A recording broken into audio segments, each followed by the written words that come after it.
Moving On présente Mobility Stories, le podcast de la mobilité durable. Bonjour à tous. Nous revenons aujourd'hui sur la première édition de nos Mobility Stories, enregistrée au printemps dernier en plein confinement. Nous avions échangé avec des intellectuels, des universitaires, des explorateurs pour les interroger sur la mobilité durable et plus particulièrement sur les solutions qu'ils entrevoient et qu'ils préconisent. Vous verrez, il est question ici de la ville de demain, de nouveaux transports et de solutions concrètes pour faire face aux enjeux environnementaux.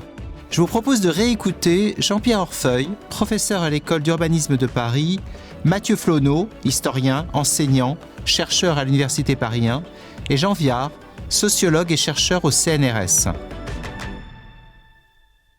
Je crois qu'on a beaucoup critiqué l'automobile du point de vue de la pollution.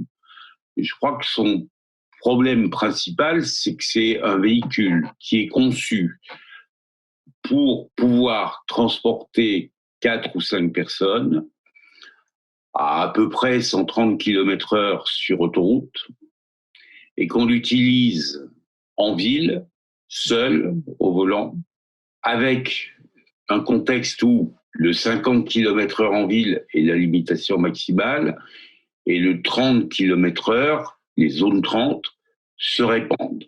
Résultat des courses, on utilise un véhicule qui pèse entre 10 et 15 fois notre poids, donc qui va consommer 10 à 15 fois trop, si j'ose dire, pour les déplacer. Et il occupe beaucoup d'espace. Et qu'est-ce qui est rare en ville, c'est l'espace. Alors vous me direz, oui, mais c'est quoi l'alternative ? Il y en a plein. On sait bien qu'il y a les transports publics, le vélo. Enfin bon, je ne vais pas refaire la liste là. Mais cette liste, il faut la faire de façon compréhensive. Compréhensive, ça veut dire quoi ? Ça veut dire qu'il faut revenir à ce qui est la contrainte forte des citadins. Et un citadin, c'est quelqu'un qui court après le temps. C'est quelqu'un qui court après le temps. C'était déjà vrai au XIXe siècle. C'est pas une nouveauté absolue. Et ça reste vrai aujourd'hui. Alors, si maintenant je situe les modes par rapport à cette exigence, transport collectif, ils ont une vertu essentielle qui est de transporter plein de gens sur très peu d'espace. Ils ont besoin de peu d'espace pour transporter en masse. En revanche, ils ont un petit handicap, c'est qu'en général, ils sont moins rapides. Non pas que les trains circulent moins vite que les voitures, ça c'est pas vrai, mais ils sont moins rapides parce que il faut des temps d'accès et des temps d'attente. C'est ça qui est pénalisant pour les transports collectifs. Une vertu urbaine, peu de consommation d'espace, mais pour les gens, pas une réponse complètement construite aux besoins de gagner du temps.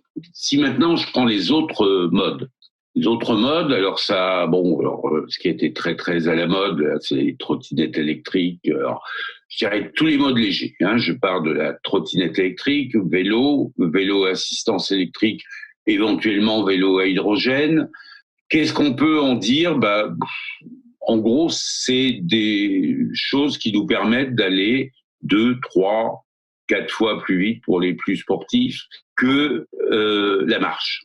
Et donc, voilà, c'est des choses qui contribuent à cette exigence de course du temps, tout en étant peu encombrant. C'est par ailleurs, pour les gens, beaucoup plus économique que la voiture, et pour les collectivités, beaucoup plus économique que les transports collectifs qui leur coûtent très cher. Moi, je parie que la mobilité de demain, elle reposera beaucoup sur ces différents moyens qu'on a évoqués et qui sont tous d'apparition récente. On a, je dirais, pour se déplacer aujourd'hui en ville, tout un tas de solutions qu'on n'avait pas il y a 15 ans. C'est-à-dire qu'il y a 20 ans. Donc, il faut qu'on apprenne à intégrer tout ça dans nos stratégies.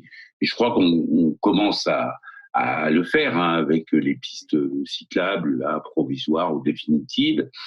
Il y a un autre problème qu'il faudra résoudre, c'est que ces véhicules, leur point commun, c'est d'être plus fragiles que les automobiles, aux questions de dégradation, aux questions de vol. On a beaucoup parlé de transport, mais la réponse à la crise de mobilité en environnement urbain que nous vivons est-elle uniquement modale? Pour aller au bout, va-t-on résoudre la crise des transports avec des trottinettes électriques? Non, les trottinettes électriques, c'est très bien dans des cœurs de ville. Il se trouve qu'il y a quand même plein de situations où c'est pas le mode adapté.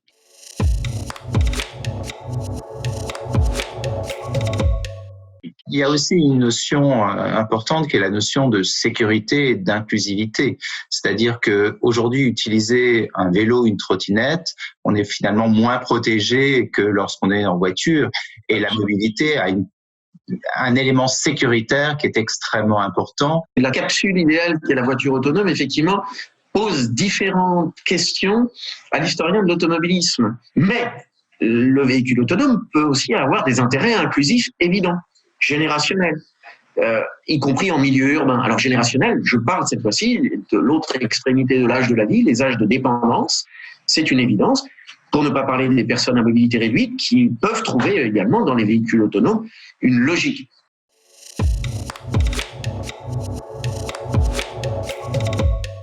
Aujourd'hui, en termes d'enjeux environnementaux, prendre l'avion pour aller découvrir un week-end une capitale, est-ce que c'est l'avenir de ce tourisme de découverte ou est-ce que ce tourisme découverte, à l'aune de ces enjeux environnementaux, va évoluer et comment? Oui, je pense que c'est un enjeu extrêmement important, puisque l'aviation, c'est à peu près 3% des pollutions. Le monde numérique, c'est 4%. Il faut faire attention aussi, le monde numérique consomme énormément d'énergie. Il ne faut pas croire qu'on passe du paradis à l'enfer. Mais il est clair que, d'abord, tant qu'on n'aura pas trouvé des avions non polluants, ce n'est pas impossible, mais en tout cas pour le moment, on n'est pas bon. Et en plus, non polluant, c'est complexe, on voit bien avec les voitures électriques. Donc, c'est un vrai sujet. Et on a vu une chose, là, c'est que les gens acceptent des réglementations contraignantes s'ils ont l'impression que ça va dans la bonne direction. Moi, je pense qu'on a tous peur du réchauffement climatique. Et donc, la question, elle est comment on va arriver là-dessus à se poser ces questions et comment les gens vont accepter des contraintes. Je considère que aller à New York pour une semaine dans la vie d'un homme, c'est fondamental, même peut-être 2-3 fois. Mais aller passer le week-end à New York pour passer 2 jours, je trouve que le rapport, si vous voulez, capital culturel par rapport à l'impact écologique est inacceptable. Et je pense qu'il faut discuter. Impact écologique, le mot est lâché. Vous l'avez compris, pendant toute la première édition des Mobility Stories, le sujet de la mobilité durable et des enjeux climatiques a été très présent dans nos échanges. Aujourd'hui, la voiture individuelle est au centre de toutes les attentions. Mais quelle sera sa place demain dans nos différents modes de mobilité ? Quelles solutions faudra-t-il trouver pour faire cohabiter respect de l'environnement et besoin d'améliorer notre société ? Retrouvons une nouvelle fois Mathieu Flonneau, ainsi que Luc de Brabander, philosophe d'entreprise, Pierre-Michel Lorca, professeur de psychiatrie, et l'explorateur Bertrand Piccard. Là où la crise a révélé ce qui précédait, c'est qu'évidemment tout était latent et que l'on pressentait certaines distorsions qui étaient bien présentes ici, et notamment à l'aune d'un impératif catégorique qui est neuf, qui est dans les discours depuis une quarantaine d'années, mais qui est neuf dans les pratiques. Celui de la crise écologique et de la transition environnementale. Parlons peut-être de la voiture autonome aujourd'hui, avec tous les risques sanitaires que peuvent représenter les transports publics classiques. On pourrait se dire que la voiture autonome serait la solution. Plus de conducteurs, on n'a plus de danger d'être proche. Cette capsule idéale qui est la voiture autonome, effectivement, pose différentes questions à l'historien de l'automobilisme. C'est-à-dire qu'à bien des égards, c'est une négation absolue de ce rêve automobile qui se fait jour au début du XXe siècle et qui se fait jour de façon universelle au début du XXe siècle. C'est-à-dire que l'usage H24 d'un véhicule qui permet, et on reprendra la phrase de Marcel Proust, d'aller à la mer quand on le veut, eh bien cette disposition disparaît avec un véhicule autonome qui impose un traçage, qui impose une économie assurantielle et un écosystème qui est extrêmement régulé. Et partant de là, qui est également très cher, parce que le véhicule autonome va suggérer, imposer des routes équipées dont, dans l'écosystème, la part sera décisive et proportionnellement, elle va enchérir également le coût de cette mobilité.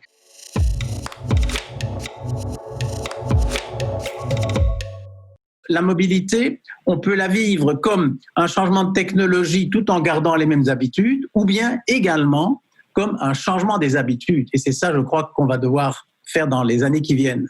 Peut-être que depuis 10, 20 ou 50 ans, au milieu de notre système, il y a la voiture. Et on se pose la question, comment aller, où aller ?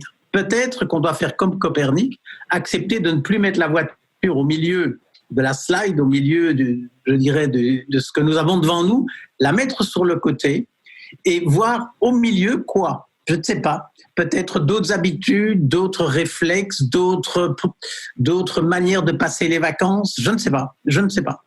Mais ce que je crois, c'est que la voiture ne peut plus être au milieu de la slide. Ça, j'en suis convaincu.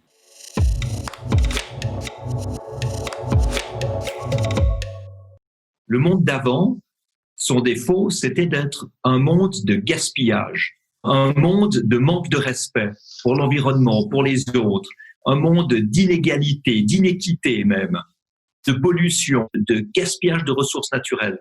C'est ça qui était aberrant. C'était un monde qui était sorti du bon sens, qui était sorti de la juste mesure.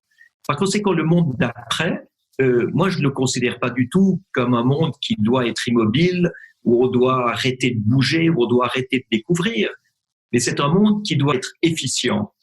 C'est un monde qui doit utiliser les nouvelles technologies de manière à être propre, à ne pas polluer, à être raisonnable. Mais il doit toujours être un monde qui est ouvert sur l'inconnu et ouvert sur l'amélioration de la qualité de vie.